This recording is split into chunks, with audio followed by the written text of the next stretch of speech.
All right. Welcome back, gamers. You thought it was over.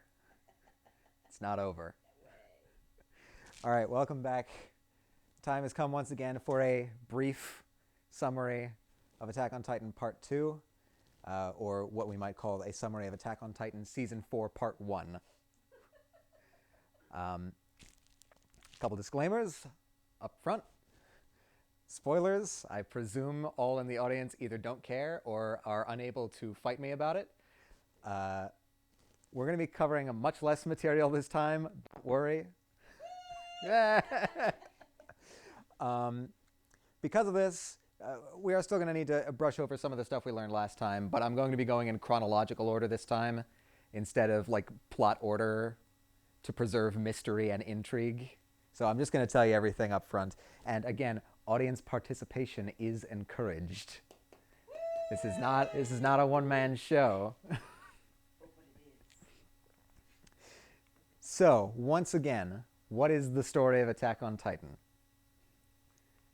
Once upon a time, some pigs got loose. Wait, is this how coronavirus started? Maybe.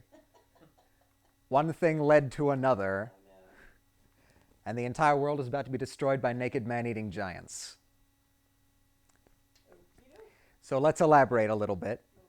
Again, we're going chronological order this time, so we're starting in deep lore. Ding.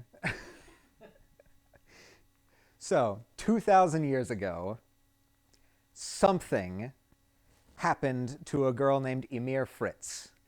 We do not know precisely what happened. Accounts differ, and they are mutually contradictory. Some say that she made a deal with the devil of all earth. Some say she was blessed by God. Others say she came into contact with the source of all organic matter. Nobody knows which of these stories, if any, is correct, but we know that something happened 2,000 years ago that gave her the power to turn into what's called the Founding Titan. Very big, very strong. It can regenerate, very difficult to kill. It's basically a meat Gundam that a person sits in the bottom of the neck and pilots like a giant mech, only made of flesh. 13 years later, she dies. Obviously, she's not that strong. Obviously not super strong. Defeatable at the very least.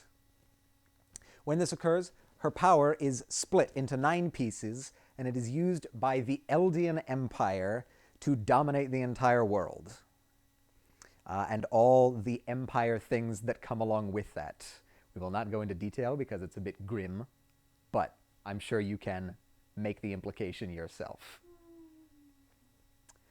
145 kings later, so we're a bit more time. Say that again.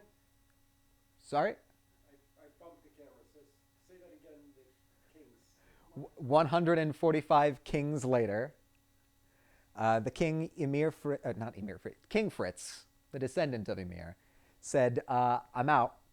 I'm not doing this anymore. He retreats to an island off of the continent that they were living on, and erased all of their memories of everything, all of their past, all of their history, completely wiped out. And they are sequestered behind 3 walls that they constructed out of other titans. Hey, I know this bit. You know this bit?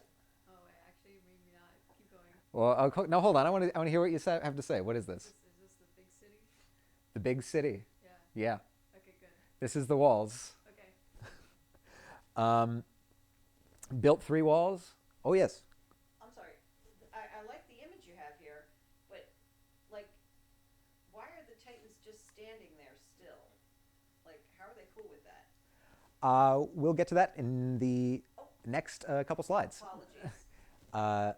But yes, he builds these 3 walls out of titans, big titans. Colossal, you might say. But he leaves a lot of his people behind on the mainland. The other 8 pieces of Ymir's power, the other 8 titans, start warring amongst each other. So let's go cover a bit more detail here. How exact? Whoa, that wasn't supposed to happen. How did he do this? Yeah. It's time to introduce you to the paths.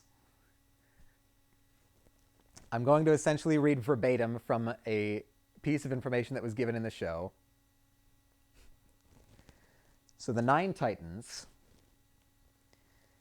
This power, which surpasses human understanding, sleeps within all subjects of Ymir. That's Ymir's descendants. The powers and memories of intelligent Titans can be transferred among them along unseen paths. The point at which all such paths meet, also called the coordinate, is the founding Titan. This is the one that was brought sequestered behind the walls. And so this is probably a good time to cover the 9 Titans. The monkey. You can see the monkey already. We're alluding... we're going to start with the founding Titan, the big boy. This is how the King Fritz did all of the stuff that he did. The founding Titan is essentially God mode on the entire Eldian people. It can control them, it can change their physiology, it can wipe their memories, it can turn them into Titans, and it can make those Titans stand stock still inside of a wall for hundreds of years. That's a very specific talent. Making them stand stock still for 100. Well, these are just examples. These are not like at what point do you think, you know what I would want to do is make a whole bunch of Titans stand in a line? Well, I mean, what are you gonna build a wall out of bricks like a plebe? Are they breaking up in between, or did like something spread from the Titans? One of the powers that the Titans have is to create this sort of crystal material. Yes. And so that's essentially what the wall is made out of, is a bunch of these Titans basically just huddled together in the shape of a wall and then encased themselves in this crystalline material, and that forms the outer surface of the walls. And the founding Titan made them do that. Founding Titan made them do all of these things. Founding Titan is God mode. Important caveat, this power can only be used by descendants of the royal bloodline. So, like, direct, literal descendants of Ymir. I like the punctuation. Yeah, I feel like I'm getting ideas. Yeah, that's always what I say. It sounds like there's a light bulb over your head. It's the iPad. My iPad? Yeah. Yes, it keeps pinging. It's fine. You're a very busy dude. It's blowing up. All right, so this is Titan number 1. Okay. Titan number 2, the Armored Titan. Fairly self-explanatory. He has armor. He's very even tougher than a regular Titan. People saw Ymir and said, nah, killed too easily. We need something more. It has also been joked that the possessor of this power also has plot armor, but we'll get to that later on. Okay. Next we have the Colossal Titan. His main feature is that he is gigantic, roughly about the same size as the Titans that created the walls. He's also very, very hot. I mean that thermally. Not attractiveness. No, he has no skin. Yes, I don't find that attractive. He does have an ear. His jaw goes way back. He does have an ear. Is this relevant? No, it's not. It's not at all. I'm just noticing this myself too. That's not usually what a person with no skin has. And you're correct. So if you're into ears, maybe hot in the other sense. But the big thing is that he can emit lots of heat when he transforms and becomes the Colossal Titan. It's basically like setting off a small atomic device. And next we have everybody's favorite, the Beast Titan.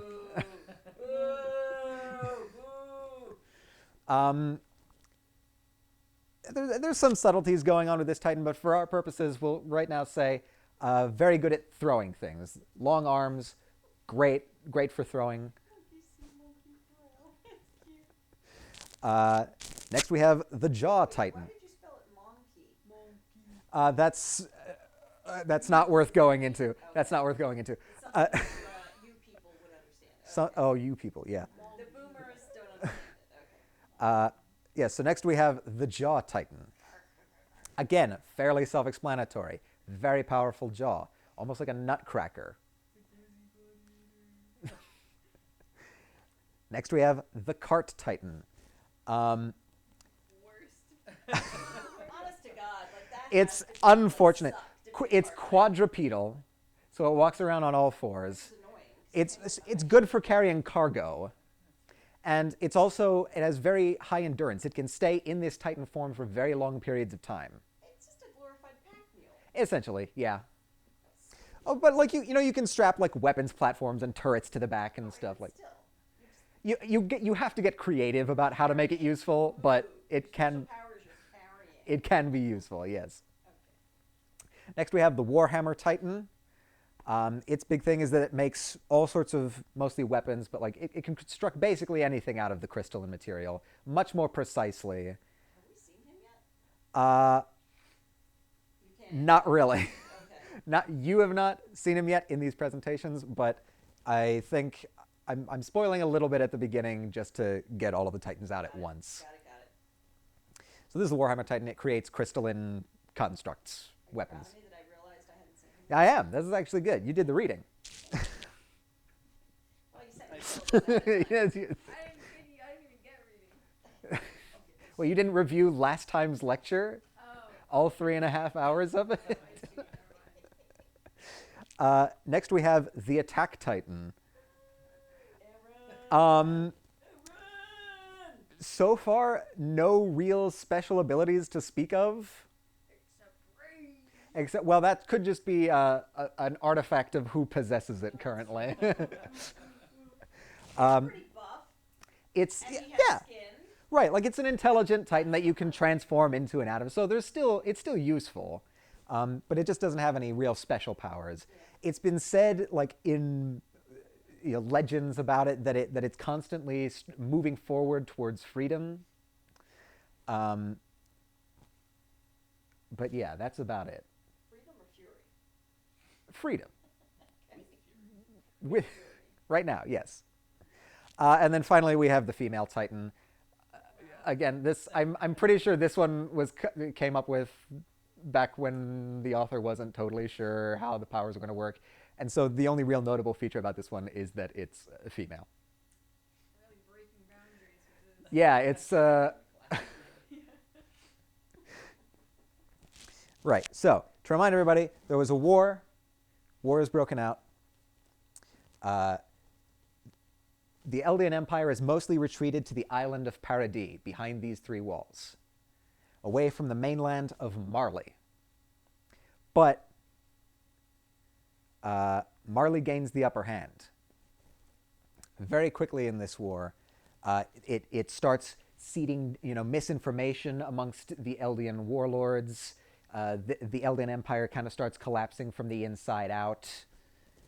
It's somehow manages to gain control of 7 of the 9 Titans.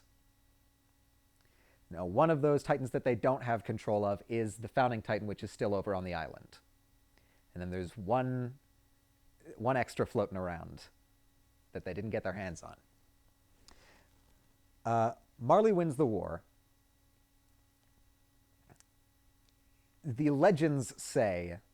Your last bullet point. Oh, Wow, so threatening. oh, well, so the legends say that the war was won by a Marleyan hero named Helos, who slayed, the Titans and ended the war.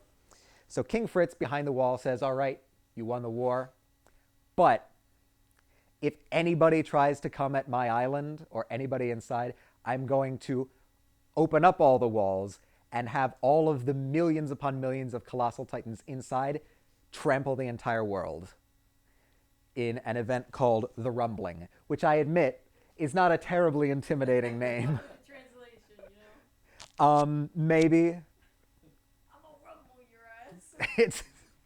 It's like a Macho Man Randy Savage kind of threat. May I ask you to back up to the map for a second? Sure. Okay.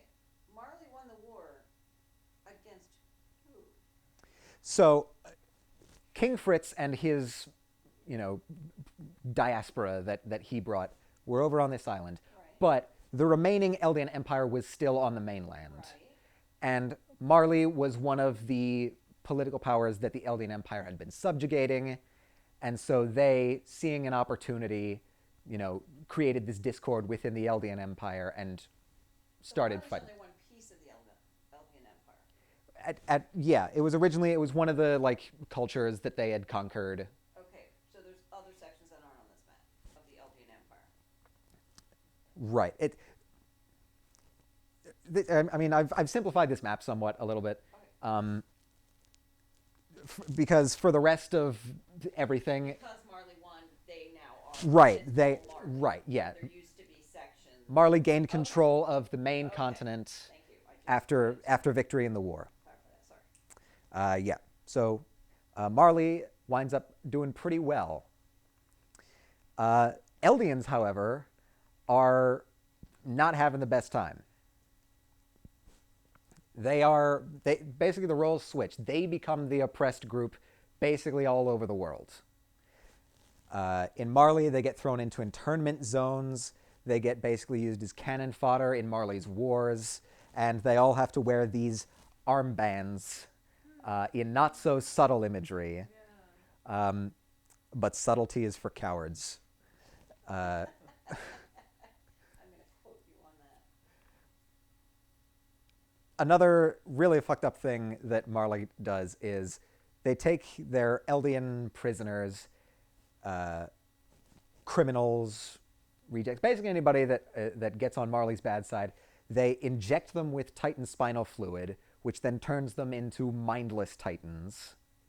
And then they dump them on the outskirts of Paradis Island to basically serve as a penal colony. And so outside of the walls, after a while, there start to be a buttload of mindless Titans.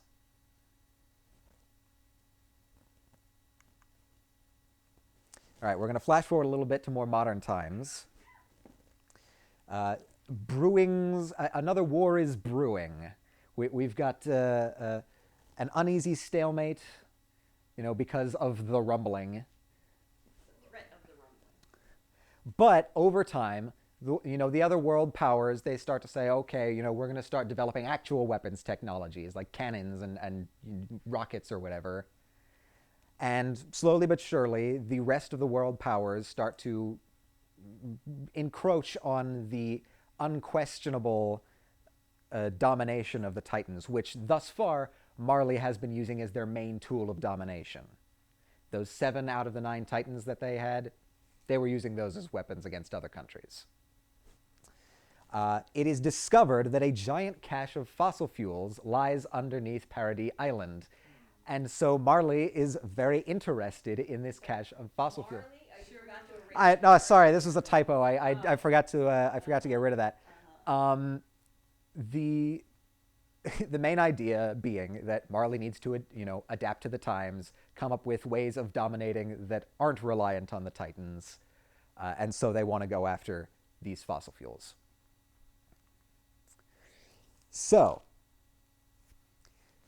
hearing about this, a group of Eldian restorationists within the Marleyan Empire sees this as an opportunity. They think, okay, these, the Marleyan Empire, in order to use these Titans, they need to be inherited by Eldians. That's the kind of the irony in Marley's power base, is that they need to use Eldians to hold their most powerful weapons. But Eldians are treated like second-class citizens basically everywhere. So Marleyans can't turn into Titans. Marleyans cannot turn into Titans. It is only, descendants of Ymir, Which is the Elvian race. And so these people who hold the 7 Titans that Marley possesses are called warriors. And so the Eldian restorationists say, here's an opportunity. We are going to send one of our children, because, of course, child soldiers are the ones who inherit the Titans. We're going to send one of our children to infiltrate the warriors in their mission to Paradis Island.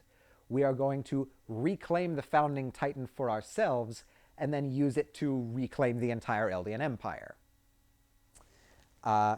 So, I'm going to introduce you very briefly to a man named Grisha Jaeger. What? Papa. he is, one of the leading members of the Restorationists, and it is decided that his son Zeke is going to be the choice to infiltrate the Warriors. And so we're back to character slides. Zeke was the wrong choice, and we'll get into why. This is the current holder of the Beast Titan. That was the Titan that he got after getting through basic training. Titan School, yes. Firstborn son of Grisha and Dina. These are Restorationists. Dina is technically of royal blood, which means Zeke is also technically of royal blood. So keep that locked away in your heads. That's a surprise tool for later. He completely rats out his parents and the entire Eldian Restorationist movement to Marley Public Security. So, bad choice. Bad monkey. Yes, and he is currently the holder of the Beast Titan. Moving on to character slides, we're going to cover the rest of the Warriors. Some of these faces will be familiar to you, some of them will not.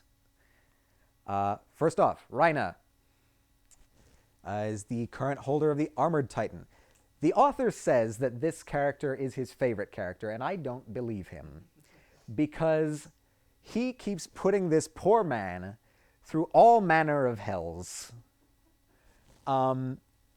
He's half Marleyan, and the reason that he entered the Warriors was to receive honorary Marleyan status, which the Warriors and their families do receive, so that he can be reunited with his father. That doesn't go very well.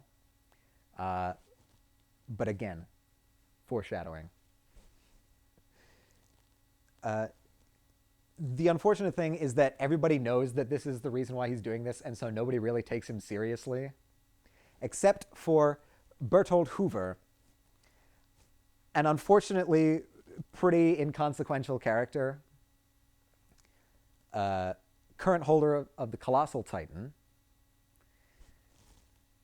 And yeah, he's just kind of a quiet guy who hangs around, not given a whole lot to do. So naturally, you entrust him with the power of a nuclear weapon. Sure. You can see the calm disposition that this man has. All right. The current holder of the Cart Titan is a woman by the name of Peak Finger. She's just kind of tired all the time because she's forced to be this quadrupedal, cart titan for months on end. She stays in this form so long that she forgets how to walk on two legs sometimes. The fans absolutely love Peak. And I only found this out when trying to look for pictures, but apparently she is always underlit. Now that you mention it. Yeah, even the picture of her, always underlit. No good lighting in season 4. Tired. She is tired. Yeah, she's trying to sleep. Yeah. 24/7. All right, next we have Annie Leonhardt. Doesn't play well with others, stays basically by herself the whole time.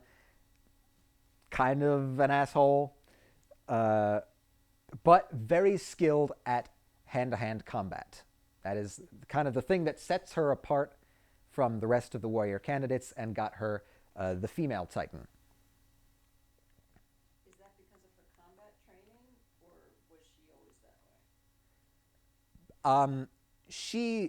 She got combat training during Titan School, Right. but she also received training outside of Titan School from her father. The female Titan herself isn't necessarily the reason. No, like I said, Annie's a good fighter. Annie's a good fighter on her own. The female Titan doesn't have any special powers. All right, next we have Marcel Galliard. Unfortunately, one of the few pictures I can find of him. He is kind of treated as the de facto leader of the coming expedition. He's got that attitude, that energy, that Sigma male grind set, as it were. Has a younger brother, Porco. We'll get to him later. Yeah, really kind of an unfortunate name. Yeah, and so everybody looks up to this guy, and so he's the natural choice for the leader. And so we now enter the first expedition to Paradis Island by the warriors, and things don't go very well, as I am about to relay to you. So they go over to Paradis Island, and immediately Marcel gets eaten. So the Jaw Titan. Oh, sorry, I didn't actually clarify. Marcel was given the Jaw Titan, right? And then it immediately gets lost to this rando, mindless Titan that's just wandering out in the wastes. And so the new Jaw Titan is this random woman. They approach the outer wall, they kick in the outer wall, and cause massive havoc. One of their implicit goals is also to recover the founding Titan. Because even if, a person of royal blood isn't around to use it, the king can't use it, and so can't make good on the threat of the rumbling. Thereby rendering Paradis basically inert. Because Paradis, because all of their memories were wiped and have been wiped for, probably hundreds of years at this point, their technology is very basic.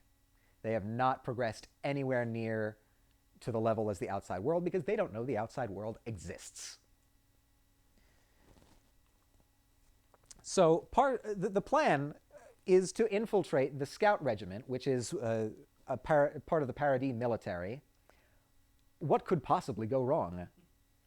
And so here we're going to be reintroduced very quickly to characters that you'll probably be much more familiar with from last time. We've got Historia Rice. I should clarify, these are all characters who were in the one squad that they infiltrated in this guy. It is an uncharacteristically dense squad of plot-important characters all in one place. We've got Historia Rice, who is the secret true heir to the throne hiding in the military. We've got Sasha Brous, which is Potato Girl, who everyone loves. We love you, Sasha.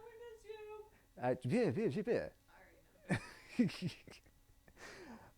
We have Jean Kirstein, an actually very interesting character with a neat arc that I'm not going to go into here. I don't even think we really went into it last time, but if you're interested, go watch the show. We have Connie Springer, who's just trying his best.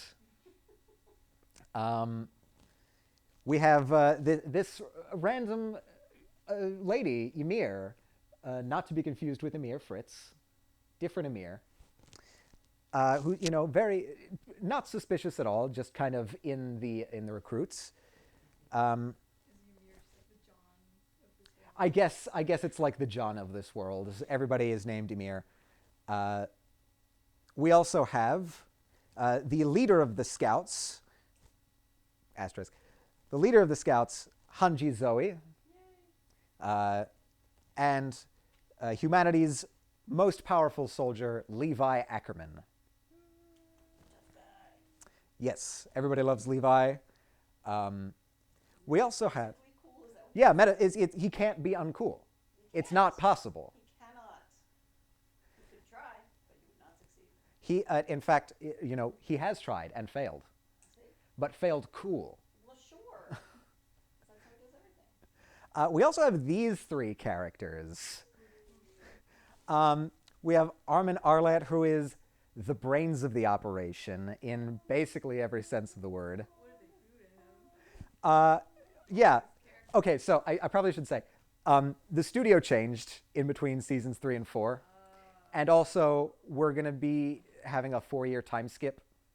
I know of this time skip. I'm just saying my boy really got blasted with that haircut. I feel like you're not quite remembering how bad his previous haircut was. I got used to it. This is an improvement. We also have Mikasa Ackerman, note the similar last name to Levi. A character with an arc so far in the background that many scholars believe it's a myth.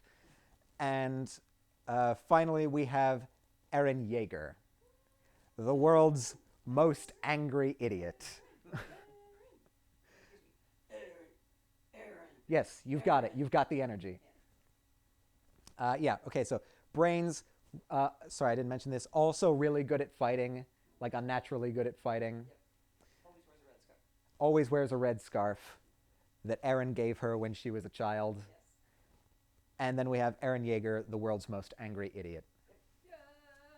Yeah. Funny thing about Eren, he has the missing ninth Titan.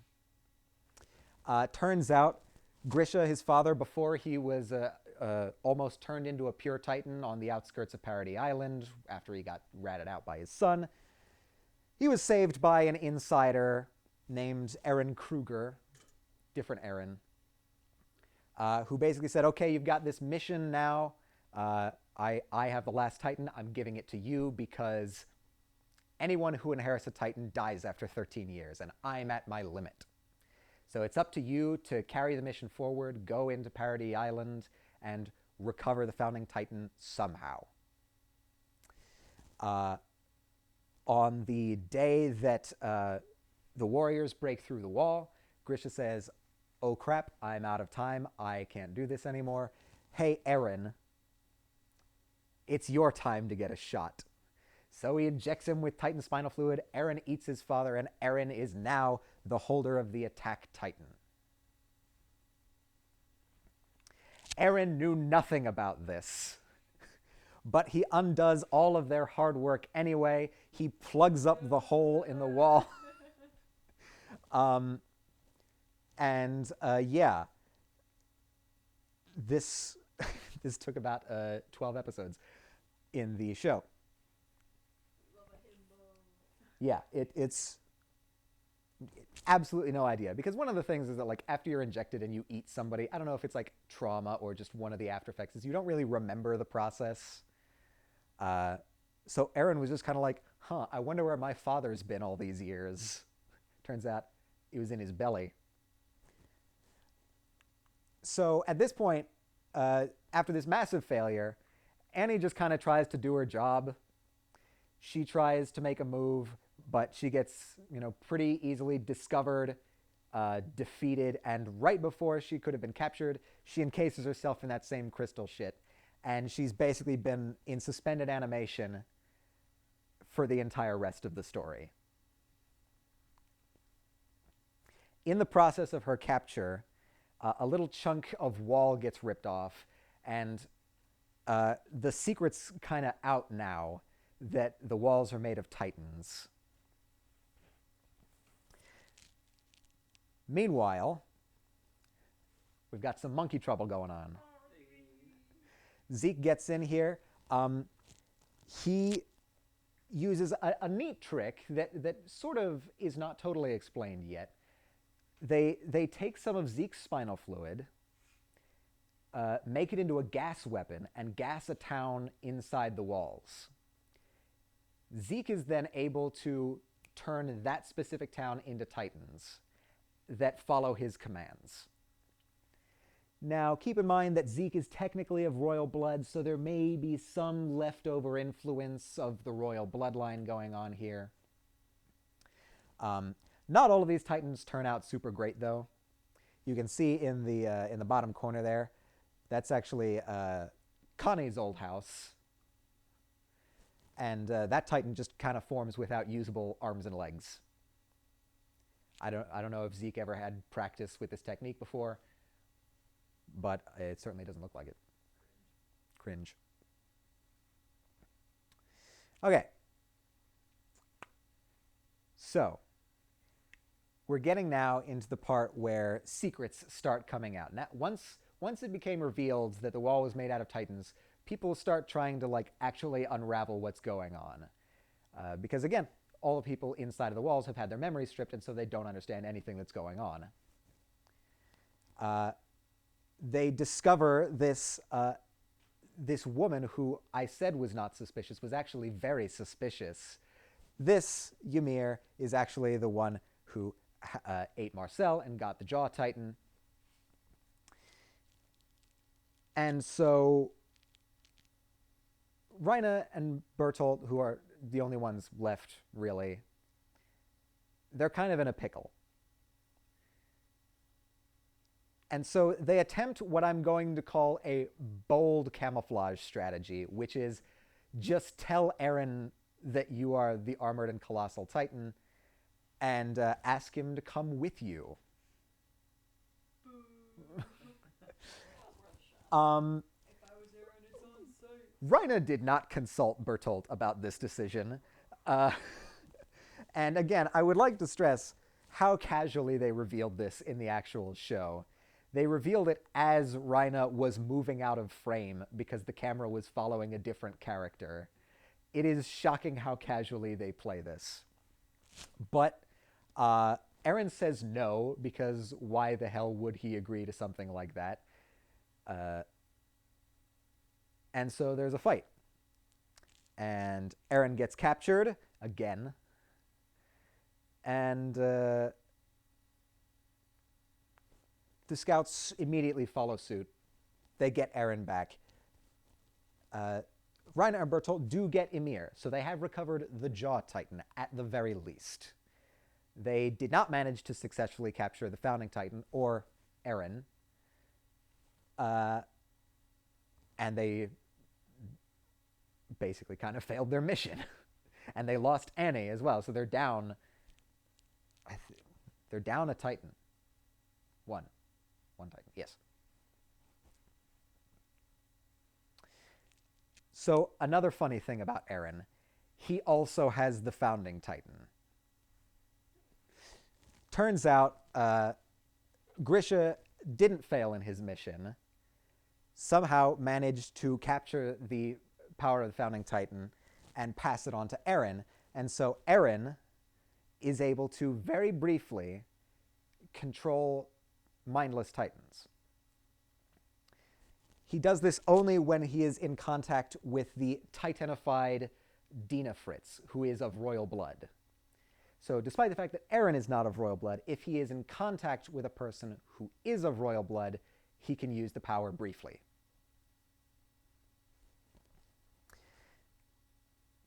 So Aaron holds 2 Titans, which is possible. You can have more than 1 Titan power. But he's rendered one of them fairly useless. Yes, because this is a way better power. So all in all, the first expedition to the island, I would say a failure. After they retreat from Paradis, the entire island goes nuts. There's a massive military coup, a massive shift in power, because the king was a pretender. The lords under him were just using a puppet to protect their own interests. They were the ones who were kind of keeping all the memories suppressed. And so the military overthrew them, and now they're no longer there. Historia is now the queen. This, again, this one slide covers about 12 episodes worth of material. So the second expedition, okay, we're going to try and do it better this time, right? Wrong. They tried. They tried to do better. Maybe you shouldn't send children. Why would you say something like that? I don't know. Why would you make children into Titans? Why would you send children in the first place? That's a really good question. It's only partially answered. I think the idea is that younger people are easier to manipulate, easier to control, and being that Marley's entire military power is based on using an ethnic group that they have visceral disdain for, they probably want to keep their Eldian tools as controllable as possible. That's my best guess. I don't think it's ever explicitly stated why they use children, just because it's messed up. So the second expedition, everybody knows that we're all going to converge on the district that's still open to the outside to try and reclaim that last wall and get humanity's territory back, or get the territory inside of the wall back under the control of Paradis. So Reiner and Bertolt come back. This time they come with Zeke, and there's, Zeke and Peek. You can see Peek down here in the corner there, holding a backpack. Zeke and Peek, yeah. So the battle to retake that district was not fun. There were almost complete casualties on both sides. The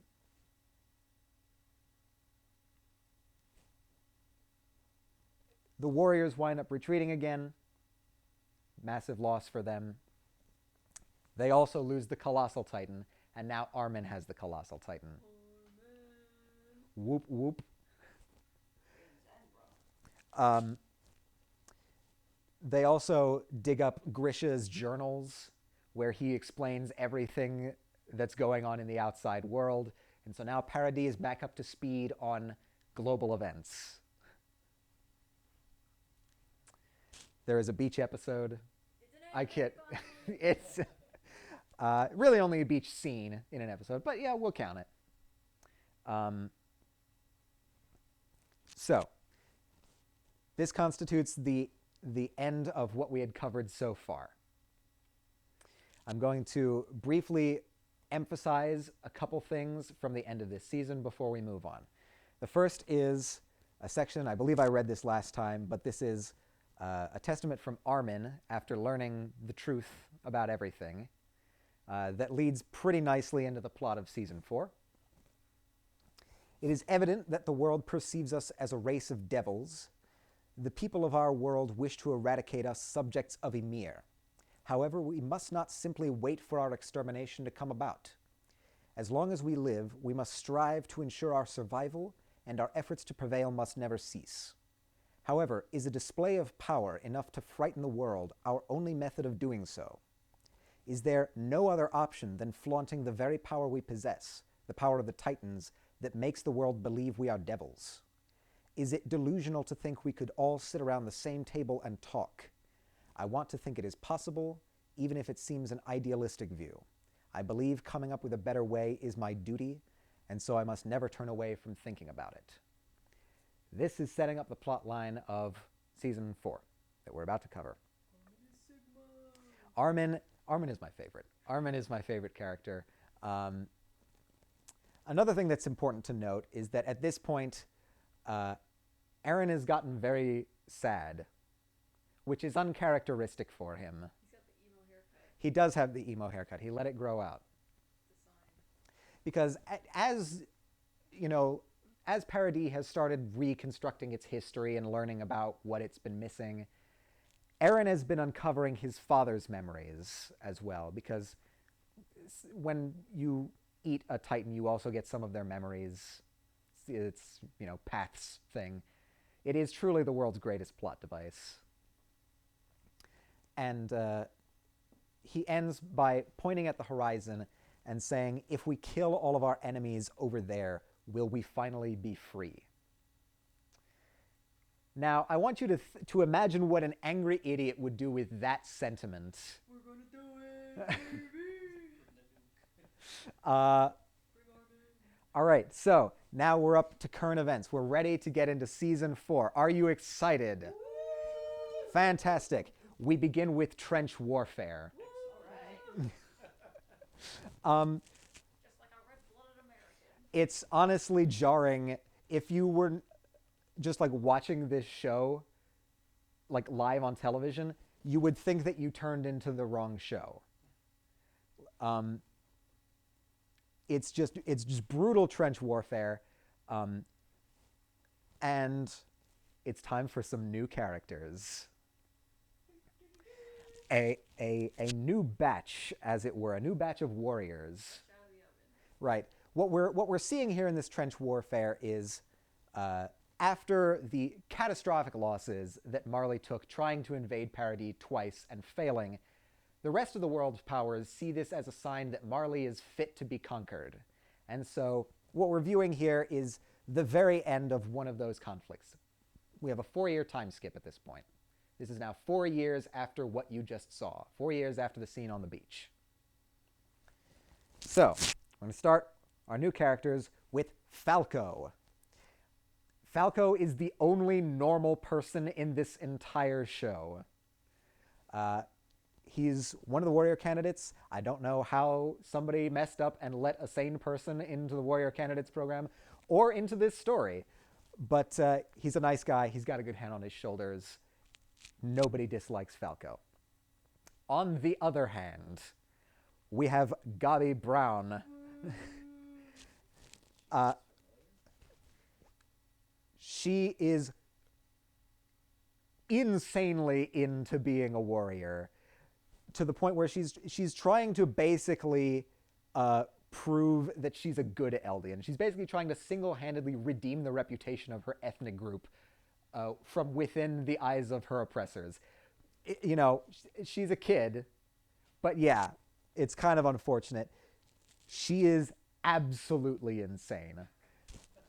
Even angrier than Eren, and I don't say that lightly. She is angrier than Eren. They made another one. Reiner's younger cousin, and also has very good aim. I'm sure that fact won't come into play at any point. No, there'll be no shooting. All right, next we have Zofia and Udo. I pushed these people into one slide, which should be very telling to you. They don't have last names, which should be even more telling to you. We have Colt, who is Falco's older brother. He's next in line to get the Beast Titan after Zeke's 13 years are up. And he's kind of just another blonde guy. Hasn't been given a lot to do in the story that we're about to cover. But I thought I'd bring up his name just in case he pops up floating around somewhere. All right, we also have Porco, the poor bastard. Marcel's younger brother. When the woman Ymir was brought back, she was eaten by this guy. He has always hated Reina because Reina got the Armored Titan position when Marcel thought that he was absolutely the better candidate. So there's a bit of a jealousy thing going on there. The leader of the warriors is this guy, Theo Magath. Another one of these characters that's just drawn to have like very sunken in eyes. I presume from stress. Actually not the most racist person on the show, which is weird considering that he is the military commander of the warriors. But he actually kind of likes them. He treats them as well as a racist society can treat a person. Right, okay.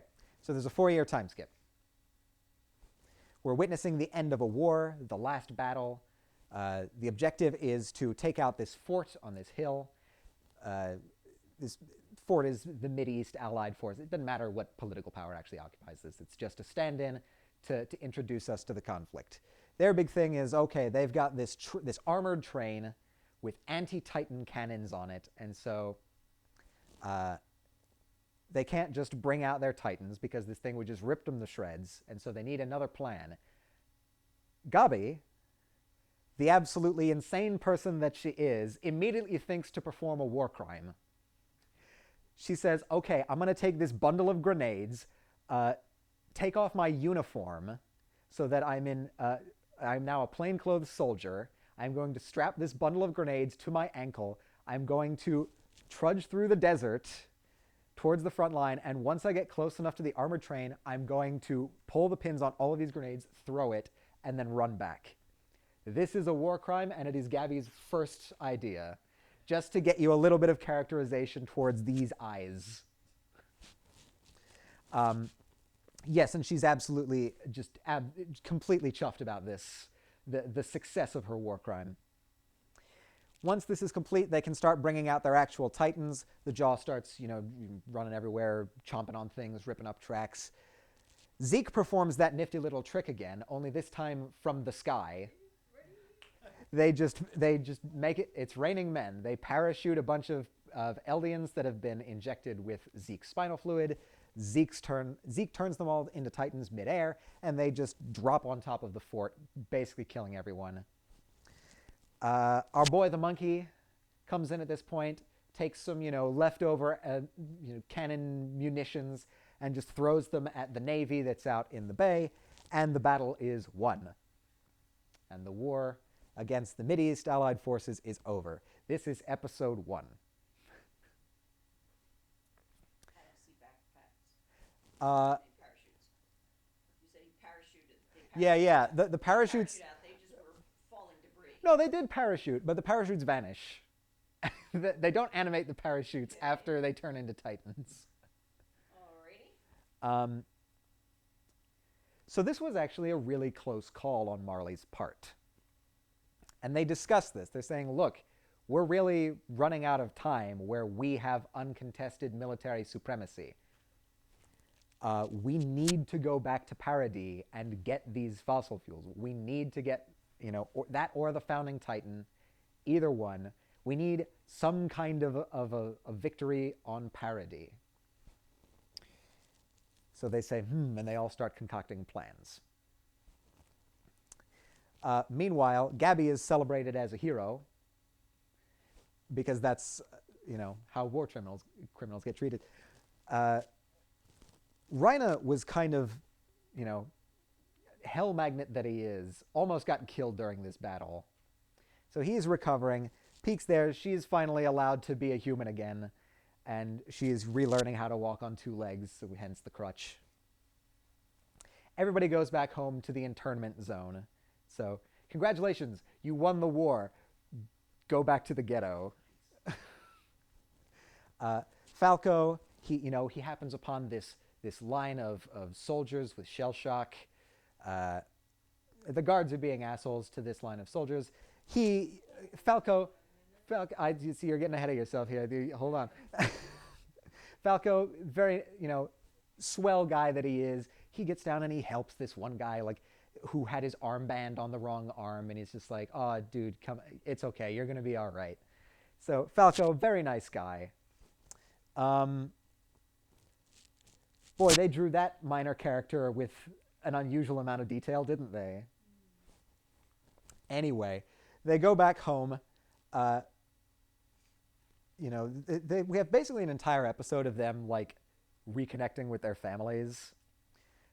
Rhina and Gabby, they're in the same family, so they have a dinner, and everyone's just like, oh, Gabby, you've done such beautiful war crimes. You're a shoo-in for the Armored Titan position. And Rhina's like, yeah, probably, knowing them. And so everybody says, oh, Rhina, tell us about your horrible days on Paradis Island. What were the devils like? And he says, yeah, they really were a bunch of devils. There was this one girl who ate a potato during basic training, and when the instructor called her out on it, she broke it in half and offered him something that wasn't even half. They have no concept of how to share or care for others. There was this one idealistic fool who just wanted to live a life of luxury. My days in there were truly hell. Basically just trying to convince himself at this point. Gabby hears this story and is absolutely shocked. Like, what do you mean there were all kinds of people inside? They're all devils in there, right? Because she's just bought all the propaganda, like hook, line, and sinker. And so the higher-ups come back with the news, yeah, we're going to go for Paradis a 3rd time. We're lucky number 3, 3rd time's a charm. And so they consult all the warriors. Everybody says, okay, I guess we're going back to the damn island. It's like Jurassic. It actually is like Jurassic Park, honestly. So at this point, we get a little bit of Rhino's backstory, where we get, his whole thing where he's half Marleyan and he wants to rejoin his father. He gets the Armored Titan position instead of Porco. Porco's upset about this. Rhino's very smug about this. And so, they get parades through the town, and he finally meets his father, and he's like, Daddy, I'm an honorary Marleyan now. We can be a family. And the guy's just like, ah, crap. your mom put you up to this, didn't she? This is going to get me killed. I got to get out of here. And he splits. So that didn't go as planned. Foreshadowing for the missions that were to come. Yeah, so it turns out Marcel basically talked up Rhina and talked down his own brother to the people selecting the warriors so that his brother wouldn't get cursed with a 13-year lifespan, basically. And this basically just blows all of Reiner's confidence immediately after he got it. Marcel then immediately gets eaten. They have to run away from this. Annie catches up with Reina and is very upset with him, as you can see depicted here. And it's at this point where she says, look, we've already taken catastrophic losses. We have to go back and tell them the mission failed. And Reina's like, no, we can't, because then they'll just feed us to new people. When really, in his head, he's trying to build back his confidence. He's trying to be the hero. There, words were had. And feet. This scene is way more brutal in the show than it is in the book. But the decision is made that they stay, and they do the whole crash the walls, infiltrate the scouts. They do that whole thing. Reina is now kind of the de facto leader. They encounter our old friend Kenny the Ripper at one point, literally for a minute-long scene, and then he's gone for the entire rest of the story. This is just an extra little spice. God, I wish that were me. Yeah. Yeah, and so everything that I just told you went wrong. Reina goes through hell multiple times. He almost offs himself, but right before he does, he hears Falco, expressing anger outside the window, and Reina says, "Oh no, wait, no, I still have these guys. I can still live for these guys." So Falco once again just handing out W's without even really trying. Falco's also been talking to that nice soldier man that he met in the line, as the soldier's recuperating in the hospital. What a great guy. He's even sending letters for this man. It's at this point that I should probably point out that you might recognize this face. This is Aaron. Very clearly, this is Aaron. But Falco, of course, doesn't know this, and he can't know this. So he's just sending letters for Aaron without knowing their contents. I guess. I unknowingly, maybe. Yeah. Other things going on in the world of Falco. Falco has a crush on Gabby. I don't know how. I don't know what he sees in her, but the case is as the case may be. He kind of half admits it to her walking back from Titan school one day. She just does not get this at all. She sees, him as basically trying to steal her thunder and jockey for the position of armored Titan or whatever. It's completely one-track mind, this girl. Yeah, he's making good friends with mysterious Mr. Soldier Man. Udo almost gets sent to Parody because what happens is, there's this big mixer of elite power brokers and politicians and diplomats who meet in Marley, and so naturally they task the Eldian child soldiers with doing the hors d'oeuvres. I'm not totally sure what the logistical logic is behind this. He's a child. In this photo, he looks like a 40-year-old man. But you can see by the height, he's quite small. So what happens is he accidentally spills wine on one of the ambassador's robes, and he's like, "Oh crap, I'm about to die." But this ambassador says, no, no, no, hold on. She grabs the wine glass from him and says, all right, be quiet, play it cool, follow my lead. And when the guards come over and say, is there a problem? She's like, oh, this nice young man was helping me. I so clumsy. I spilled wine on myself. He was helping me out. I'll go to the restroom, and then walks off. So this random Japanese coded ambassador lady just totally saved this dude's life. So not everybody out there is super racist towards Eldians, which is nice to know. Next thing we see is a festival. You know, all these world powers coming to meet in the same place. They hold a festival where there's this, you know, huge streets and streets of vendors with food from all over the world. It's the happiest this show has ever been, except for Rhina, because Rhina must always suffer.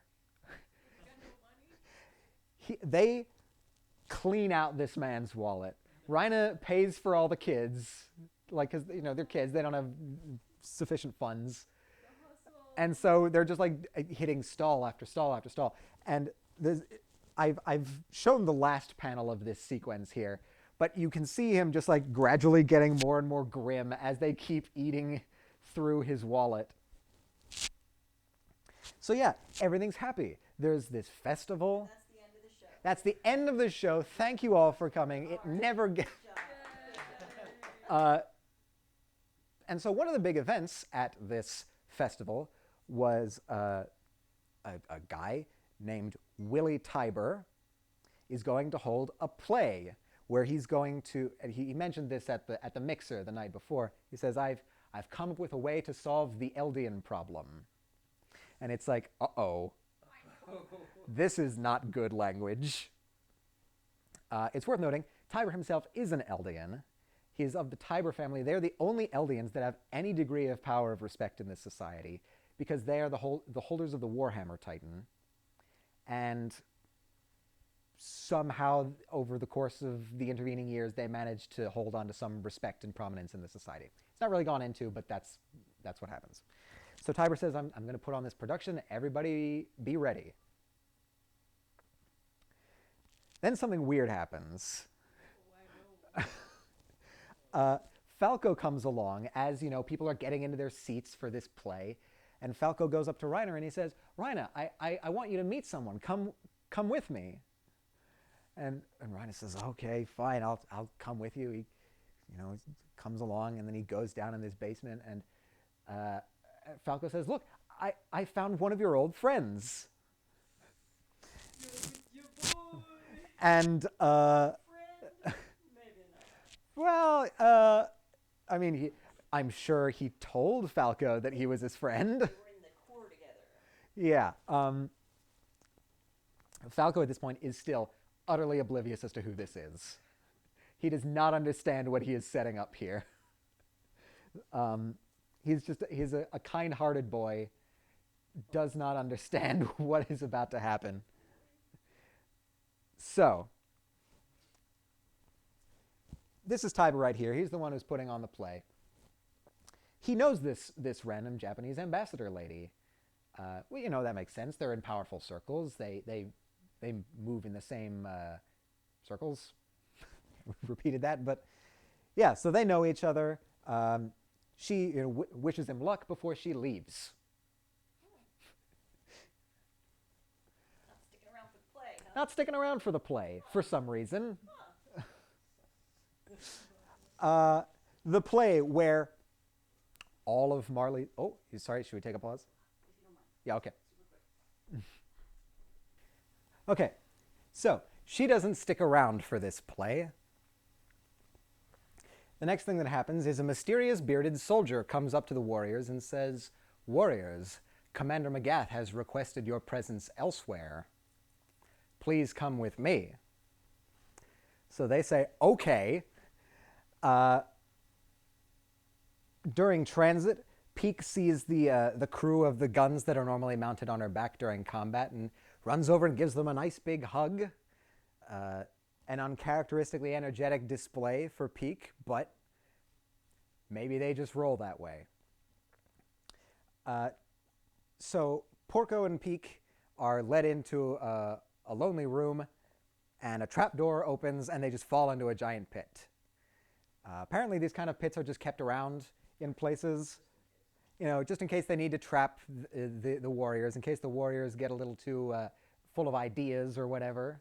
They just have a bunch of these like warrior capturing pits around in their military bases. Case that Canadian flag on their sleeve. Yeah, that's the red armband is the honorary Marleyan. That's what that means. Still an armband. It does, yeah, yeah. I mean, they survive this process because Titan shifters are sturdy people. They get the same regenerative powers, so it doesn't kill them, but it traps them. Zeke is missing. They tell him to go off somewhere, and he just kind of says, okay, and we don't see him. So now it's time for the play. Tiber relays basically the story that I relayed to you at the beginning, in the way that I told it to you. But he says, actually, that's a little bit of a lie. Through memories that that my family has inherited through the Warhammer Titan, we know the real story. It turns out it was not that Marley won the war because they were, tactically better or they managed to gain a big win. It was because King Fritz himself basically decided he wanted things to be this way, struck a deal with the Tiber family, left to go behind his walls, and basically left Marley to rule the continent. So it was really King Fritz who set everything up this way. He made this threat of the rumbling, but he was never actually going to carry it out. Because the thing about the king is that he had this vow-renouncing war. And actually every person who inherited his power after that basically took on his same ideology. They got brainwashed effectively. And so no king of the walls would ever actually set off the rumbling. It was an empty threat. But something has changed on Paradis Island, and the king is no longer the one with the founding Titan. Now it's in the hands of an angry idiot. So we actually have a problem now. And this is basically how he gets everyone on board with an invasion of Paradis. This is how he gets Marleyan society on board. Turns out in the audience are all of Marley's generals and politicians and all of the diplomats and ambassadors, except for that one that left. Aaron is listening to all of this with Rhina down in the basement below the stage. And Aaron says, I really sound like a villain, don't I? Maybe he's right. Falco is by this point, Falco has started to clock what's actually going on here. He's like, wait a minute, an old friend. How old exactly? Because if it's more than 5 years, we've got a problem. And so Falco tries to do okay, well, you guys just have fun. I'm going to head back to the... And Aaron says, no, Falco, you should stay right there. And Rhina says, Falco, do what he says. Because as soon as, Willie Tybers, finishes his rhetoric, his roaring speech, he says, I'm making a declaration of war on Paradis Island. Aaron says, cool. And he transforms, blows up the building that they were under, blows up the stage, tosses Willie Tiber into the air, and eats him. So yeah, technically, if you want to get semantic about it, Marley said war first. You waited for the green But light. Aaron was not far behind. Aaron was in place and ready to go.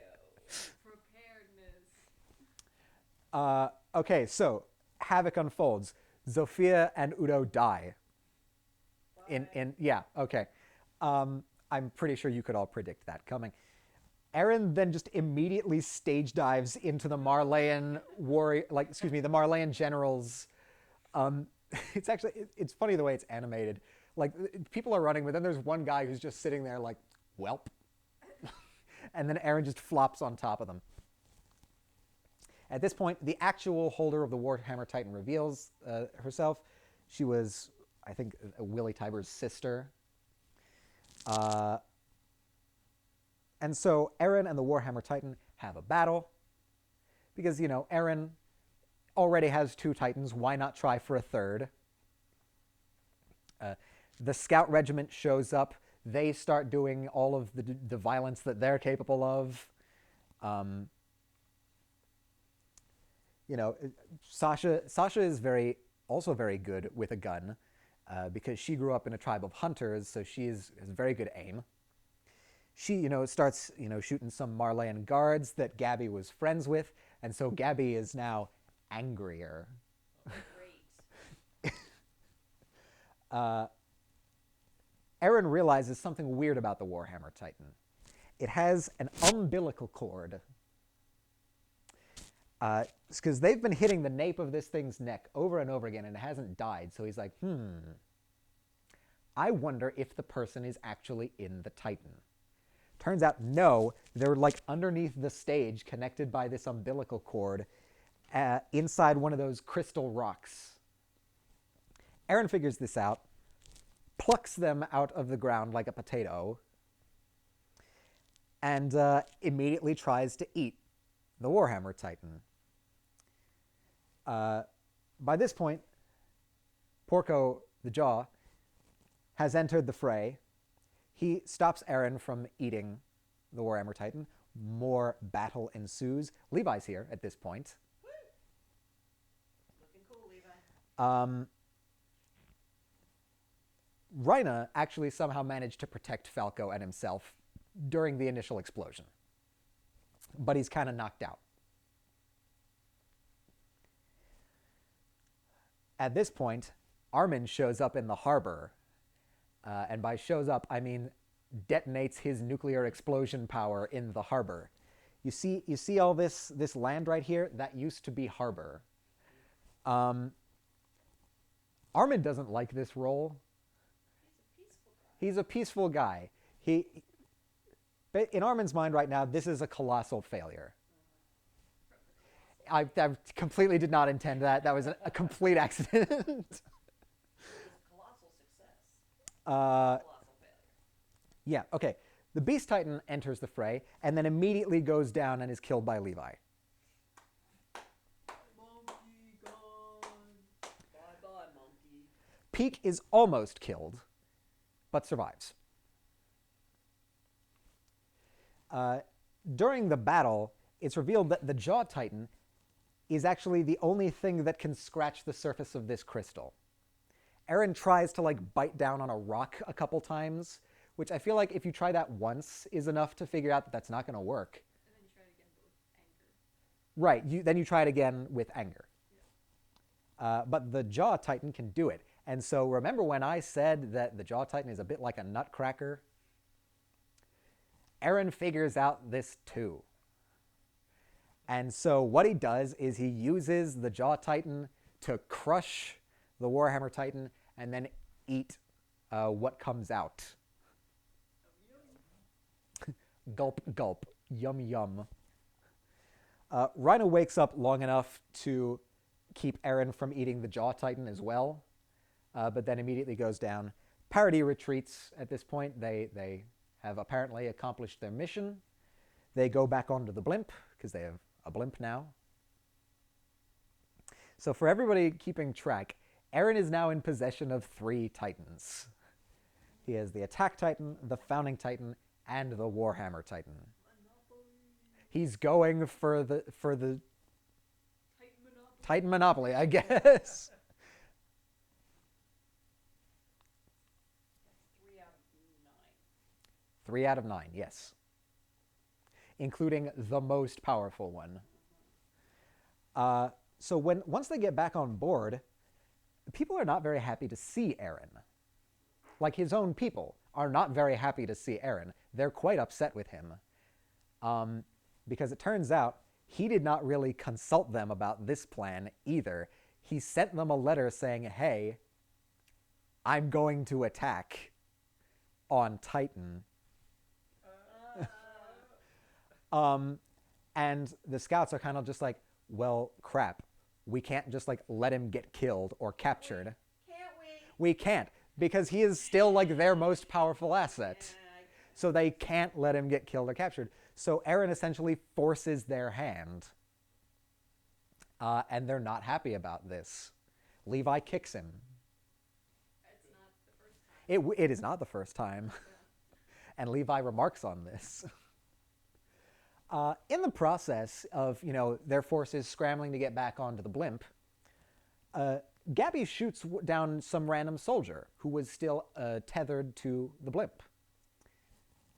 And Gabby sees this as an opportunity.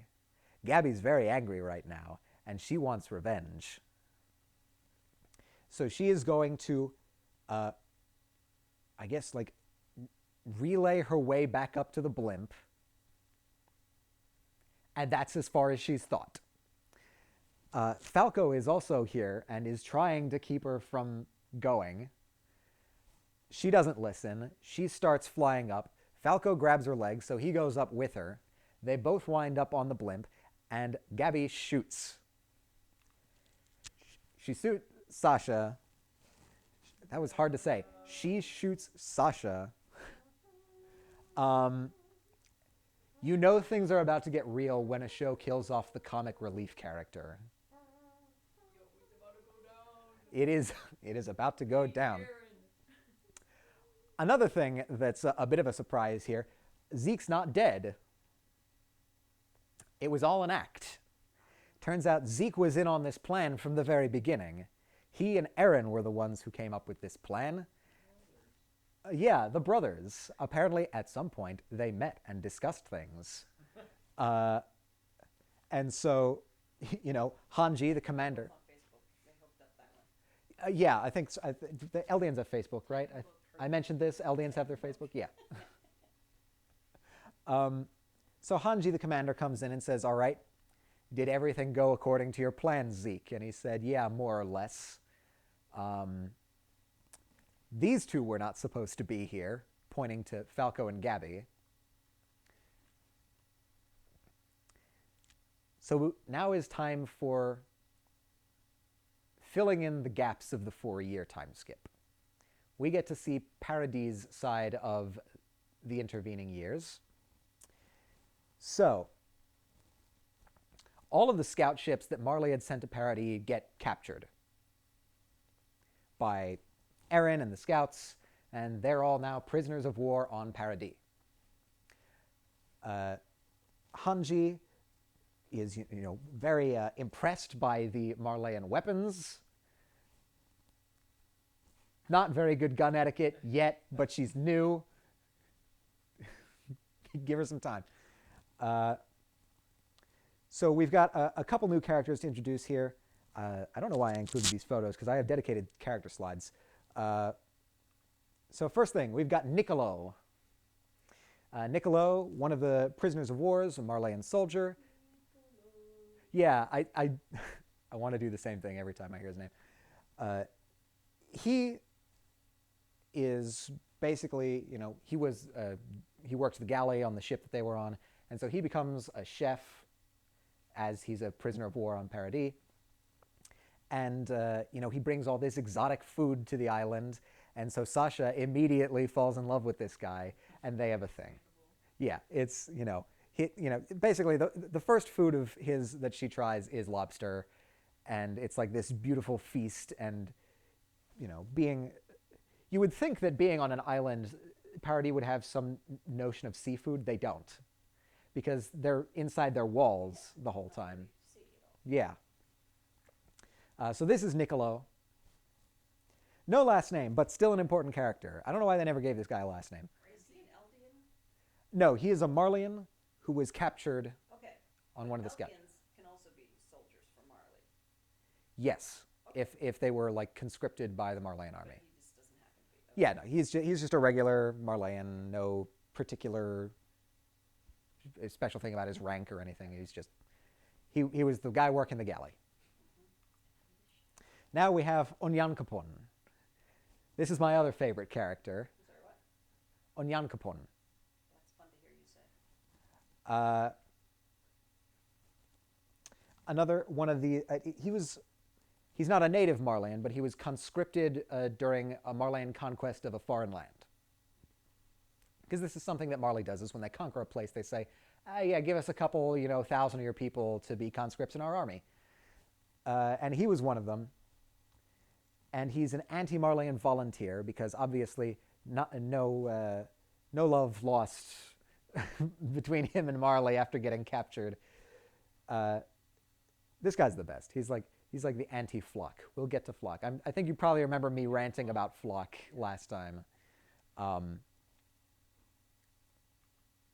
then we have Yelena, who was the mysterious bearded soldier. The beard was fake. This is Yelena. She is Zeke's right hand. Also really crazy, but like subtler about it. And she is the one who is like volunteering information to the scouts and coordinating efforts over the next 4 years to like modernize Paradis with technology and stuff. She also stole Armin's bowl cut. That's where it went. This is where it went. What the heck? Give it back. She's Marleyan, She is Marleyan, yes. Another Marleyan. but she doesn't seem to like Marley. No. Oh, actually, I don't think she is Marleyan, actually. I think she's another conscript from somewhere else. I'm thinking that's not a good plan for them. Yeah, no, it's really... Conscripts out, they get captured, and then they just collude with the enemy to destroy Marley. Anyway, It seems like just a recipe for trouble. it's a poor business plan. All right, so Yelena and Zeke, remotely. Zeke is still on Marley proper at this point. But they set up a meeting with the ambassador of Hizuru, which is the Japanese coded land. None of this is actually like actual countries, again. But they all look and behave a lot like actual countries. So this is effectively just Japan. They set up a meeting because apparently, and this was only very briefly foreshadowed, and it never really goes anywhere, but it turns out Mikasa is like a lost royal heir of their country. And like... So wouldn't Levi also be? No, because she gets this lineage from her mother's side. Her father's side is the Ackermans. And so, yeah, this doesn't really go anywhere. And so in case you were thinking, oh, is Mikasa about to have a character arc that's not in the background? No. She... So Zeke, Hizuru, and Yelena come forward with this plan. The partial rumbling plan. I saw that smirk. What was that? The rumbling. It just sounds too ridiculous. The rumbling was too much, so we need just a little bit. Just a little bit. We do a little bit of rumbling as a treat. Smidge of Marley. Okay, so here's the plan. We're going to release the Wall Titans from a single district of the Wall. Not all of the Titans, just maybe like a couple hundred. Use them to destroy the Marley military and the military forces that are coming from the rest of the world to invade. That will be enough of a blow to buy Paradis 50-odd years to modernize. The idea here is that eventually you reach lockstep with the rest of the world, and so you can participate in normal geopolitics like the rest of the big boys. So this is the partial rumbling plan. Altogether, not a bad plan. Eren doesn't like this plan. Eren does not like this plan for a couple of reasons. The reason that he states is that in order for this plan to carry it out, Historia and her heirs will need to, again, go on this 13-year death cycle of passing it down generation after generation. The exact reasons are just part of the details that are not really important, but that's the reason that he states that he doesn't like this idea. I am personally of the opinion that there is a deeper reason why he doesn't like this plan. It's not angry enough. I wonder if should I say this now? Nothing by partials. Yeah, well, this is kind of the thing, is that like at the end of the very last season, he's on the beach, and he says, "If we destroy all of our enemies over there, will we finally be free?" Because even after getting outside the literal walls, now that he knows that the entire rest of the world hates Eldians, he sees walls everywhere. The entire rest of the world is another set of walls to him. And so he feels like they can only really be free if they destroy all the people that hate them. This is how Aaron's mind works. And so this like half measure is no good for him. That's my speculation anyway. That this is not written in the text. This is just my read. So take it with a grain of salt, if you wish. Yeah, Armin and Mikasa are totally on board with this plan. Armin even wants to go further. He's like, well, hold on. Let's we know things now. Let's go over there and talk to them. Let's try and work this out. And Aaron's just like, nah, nope. He's just he's on the firing range while this is happening. So he's just shooting cans. I thought you were being metaphorical. No, well, maybe a little bit of that as well. But yeah, Aaron just does not seem to be buying into this even slightly. He's not even considering it. This is a photo of them all building railroads. So this is them modernizing. And it's around about this point that they discuss, Aaron, you're coming up on your limit. Who's going to get the Titan next? And everybody goes around basically and says, I'll do it. And then somebody else will list a reason. No, you can't do it for this, that, or the other reason. And Aaron says, basically, I don't want to give it to any of you because it means you're going to die in 13 years, and I don't want that to happen. All right, so just to make sure I get everything chronologically right here, because this episode skipped around in time a lot. It's a little bit confusing. So between this frame and this frame, we're now back in the present. So this is Sasha's funeral. As a matter of fact, this is Sasha's parents and younger adopted sister. Nicolo's also there at the grave, and Nicolo says, hey, look, your daughter, she loved my food more than anybody else. I work a restaurant in the city. If you want to come in, I'm going to cook you and your family a meal on the house. And the dad was just like, well, you don't got to tell me twice. Absolutely, I'm going to do that. In the city full of people who hate them? No, sorry. Nicolo is working a restaurant in one of the Paradis cities. So they've gone back to... Right, he's a prisoner of war, but he's allowed to work as a chef in one of the restaurants. All right, so one thing that I didn't include a picture of here is that Historia is pregnant at this point, very surprisingly. Nobody expected this to happen, and inside the higher up levels of the government, a lot of people didn't actually really want this to happen because it means that Historia can't inherit the Beast Titan, which was part of the partial rumbling plan. And so that's kind of been put on hold at this point. And so the generals of Paradis are all sitting around a table drinking wine and who did she even marry? Who is this dude? And it turns out it was just like some rando person from her childhood who used to throw rocks at her because he liked her. It's just a farmer, a nameless farmer. Farmer Ben. Dude actually never gets a name. He's just the farmer. So yeah, and so people are saying we can't carry forward the partial rumbling plan because to do so, Historia would need to inherit the Beast Titan, and if she's pregnant, we don't know if she even can. We don't know what that process would do to her or to the child. We can't risk it. By this point, they've got Aaron in jail. Aaron's managed to get his shirt off. What else are you gonna do in jail? Yeah, I mean, like, you might as well. Hunch is trying to interrogate him. He's being completely uncooperative. Armin has been basically treating the crystallified Annie as his live journal for the past 4 years.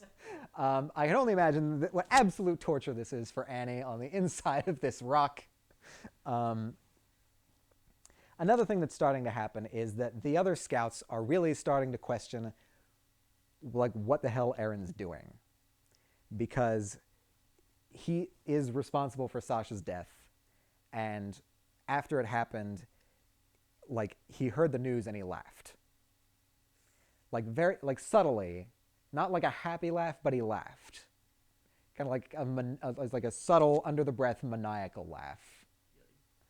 And so people are starting to be like, hey, Mikasa, are you 100% sure that Aaron's, like, still above board? And she says, you know, Aaron cares about us. You remember that day on the train. And they're like, I don't know about that anymore. So distrust is beginning to be directed towards Aaron. Also in prison is Falco and Gabby. Gabby deserves this. Falco does not. And in fact, Gabby escapes prison by hiding a brick in a pillowcase and tricking the guard to come in and then killing him. So, not a war crime, but I don't like Gabby. nobody likes Gabby. Why does Falco like Gabby? The heart wants what the heart wants. Some people just like crazy. Some people just like crazy. So they escape their prison and they wind up on a farm. Curiously, it's the farm of, not of the farmer, but the stables of Sasha's parents. It's like, it's serving as an orphanage at this point. Falco is working harder than he has ever worked in his life to keep a lid on Gabby at this point. He's literally just like, don't say anything. I will do all of the talking. Gabby sits down to have like just a roll of like beans. Not a roll, a bowl of beans. And she's like freaking out because she's eating devil beans or something. Like, it's... Also at this time, word has gotten out to the press that the scouts are holding Aaron captive, and a growing movement among the population is very unhappy about this. And, you know, reporters are coming to the gates of the headquarters saying, why are you holding Aaron captive? What's going on? Why are you keeping information from us? You know, when you took over for the previous government, you said you weren't going to do that anymore. And Hanji's just like, yeah, I did say that. Anyway, clink, and just goes inside. Turns out it was Flock who leaked the information, the scouts. Yeah, Justin Bieber Flock. He has traded his buzzsaw haircut for a Justin Bieber haircut. I'll let you decide, you know, whether that's an improvement or a detriment.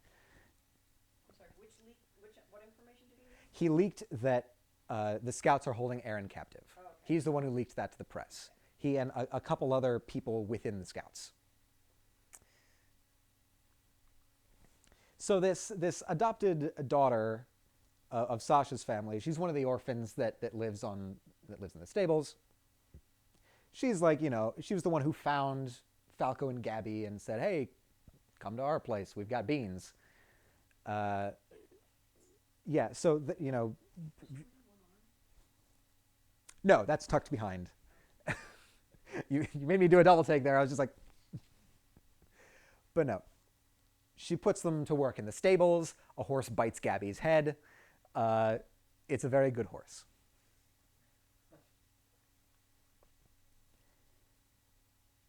She's just kind of like chilling with them during lunch.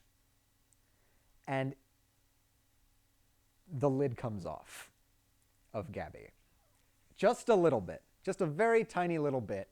Where she's just like, how can you like almost shaking, just like, how can you Eldians not recognize the sins that your people have committed? keep in mind, she's also an Eldian, so like everybody except her knows this is bullshit. But Gabby has bought into all of the propaganda, and so this girl is just like, "Oh, is that what they teach you in Marley?" And the, huh? What, you knew we were from Marley? Yeah, immediately. So sus. Yeah, so Gabby's like, clearly she needs to die. So she goes over and picks up a pitchfork and just like goes at her. Falco catches it, thankfully. Falco, again, doing God's work. And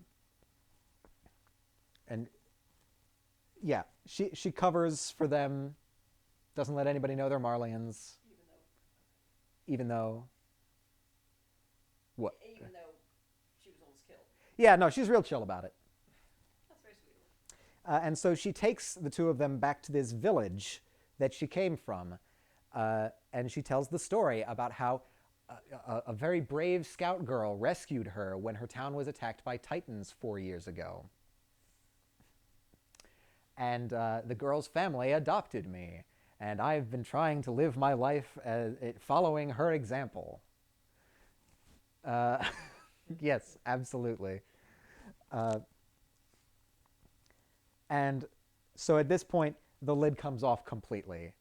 And Gabby is just like, engages in basically a screaming argument with this girl about how, the Eldians have to atone for the sins of their race or whatever, like all the worst stuff you can imagine. And at first, the girl is like very calm and collected about it, just like, well, okay, what did I do though? What did anybody on this island right now do? And effortlessly cuts through the propaganda that Gabby has been spouting this entire time. And Gabby's left effectively speechless. This is what every debate bro dreams their debates go like. It never happens that way, obviously, but she did it. All right, so Armin's still talking with Annie, the poor girl.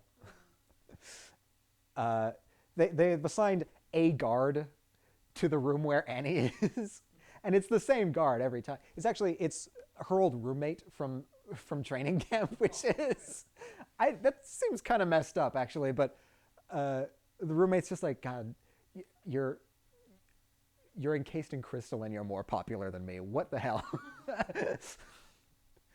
At this point, it's revealed that Yelena has maybe had some secret clandestine. Elena, see, I thought it was, It's. I thought it was Armin. It looks like Armin.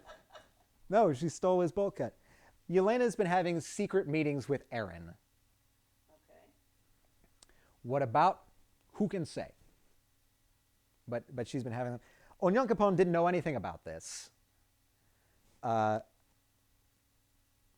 so Armin and Mikasa go to the leader of the military to try and plead to see Eren, to talk to him.